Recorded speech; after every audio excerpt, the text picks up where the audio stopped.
Assalamualaikum, salam sejahtera, salam pidato atas talian. Sejambak kasih seharum kasturi buat kombinasi kehakiman yang melandaskan neraca keadilan. Warga Dewan disanjungi serta rakan-rakan seperjuangan.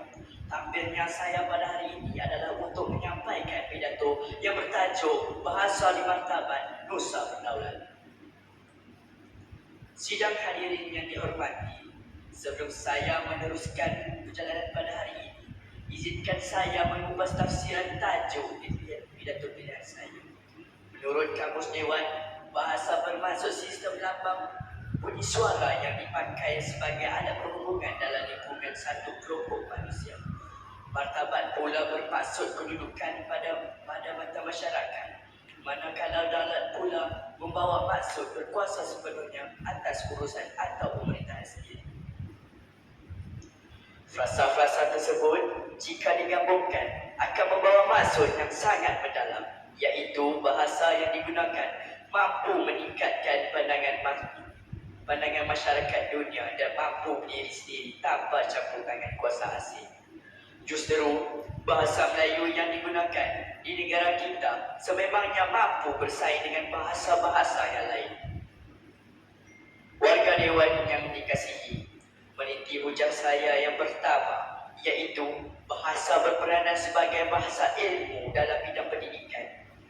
Bahasa ilmu ialah bahasa yang digunakan untuk mengungkap ilmu dan memiliki ciri-ciri yang sendiri. Ciri-ciri yang terdapat dalam bahasa Melayu itu yang menjadikannya sebagai bahasa wahana ilmu kerana kemantapan yang ada memudahkan bahasa Melayu menyerap pelbagai ilmu. Bahasa Melayu mampu bersaing dan berdaya maju dalam mencapai ilmu. Mata pelajaran sains dan matematik tidak janggal diajar menggunakan bahasa Melayu kerana istilah-istilah yang digunakan mampu mencapai objektif pembelajaran. Para pelajar akan mudah faham dan seterusnya dapat meningkatkan pengetahuan dalam bidang sains dan matematik. Warga Dewan yang budiman, meniti hujah saya yang kedua, bahasa Melayu sebagai bahasa perpaduan. Perpaduan sangatlah penting dalam masyarakat yang berbidang bangsa. Tanpa perpaduan, negara akan kucar kacir dan musnahlah negara yang berdaulat. Oleh sebab kepelbagaian bangsa yang ada di Malaysia, bahasa Melayu telah dipilih sebagai bahasa kebangsaan. Setiap warga negara dapat berkomunikasi antara satu sama lain menggunakan bahasa Melayu.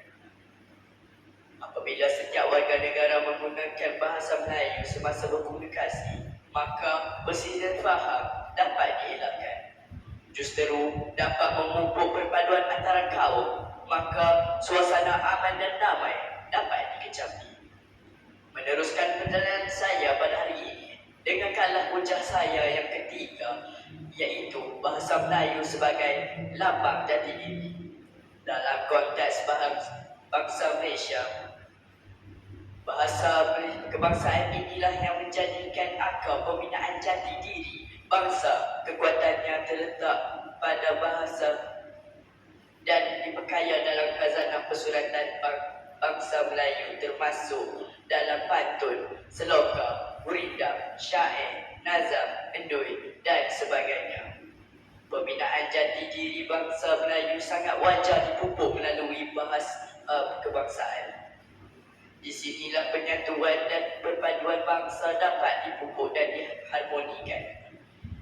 Kita tidak perlu malu bertutur dalam bahasa Melayu kerana sejarah telah membuktikan bahasa Melayu telah menjadi bahasa lingua franca semasa Kesultanan Melayu Melaka.